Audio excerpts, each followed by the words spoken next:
पई कान खबर छो जुदा थी वे न सोच में सुहना गुमो आया किया दिल पर मुखा खफा थी वे चे ज़ाहिद चाचड़ अरमान आहे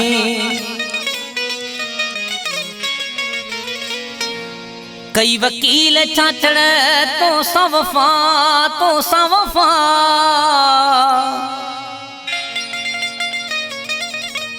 पोछो छे खाला दिना बेवफा मुखा थी वे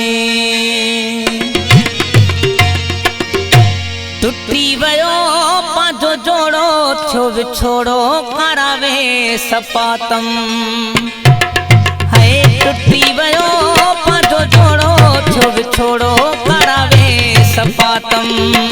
हो यारो वाछ दे वयो मोठ माल दे वयो गम मझ गड़े वयो इश्क विधो आहे थोड़ो थियो विछोड़ो करावे सपातम छोड़ो करावे सपातम है यारो वाछ दे वयो गोठ माल दे वयो गम मझ गड़े वयो इश्क विधो आहे थोड़ो छो छोड़ो करावे सपातम है टुटी वयो पांजो जोड़ो छो छोड़ो करावे सपातम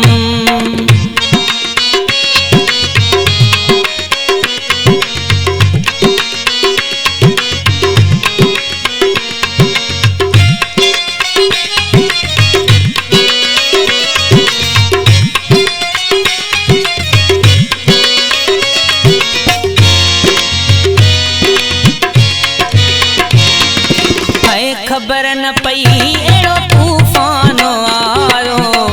जानी वञण जो कोन बुधायो हाय खबर न पई एड़ो तूफान आयो जानी वञण जो कोन बुधायो सूरन कयो आहे सोड़ो थियो विछोड़ो करावे सपातम छोड़ो करावे सपातम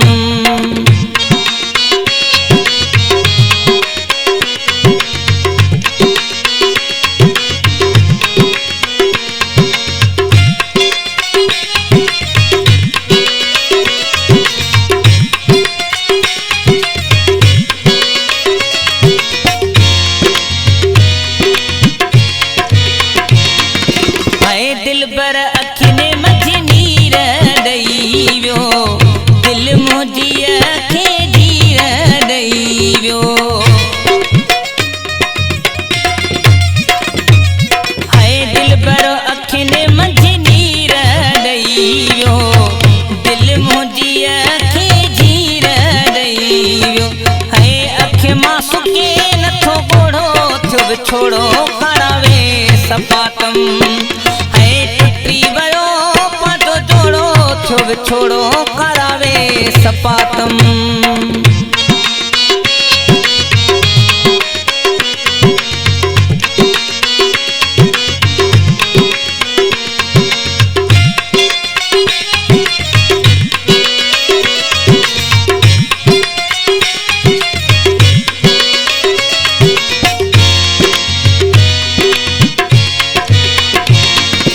है रज़ा कटा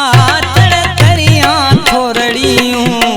गम में वेठो मघारा थो खड़ियूं है रज़ा कटा चढ़ करिया थोरड़ियूं गम में वेठो मघारा थो खड़ियूं इश्क आहे गुगो बोड़ो थियो विछोड़ो करावे सपातम सूरन कयो आहे सोड़ो थियो विछोड़ो करावे सपातम हाय यारो आछ दे वयो मोठ माल दे वयो गम मझ गड़े वयो इश्क विधो आहे थोड़ो थियो विछोड़ो करावे सपातम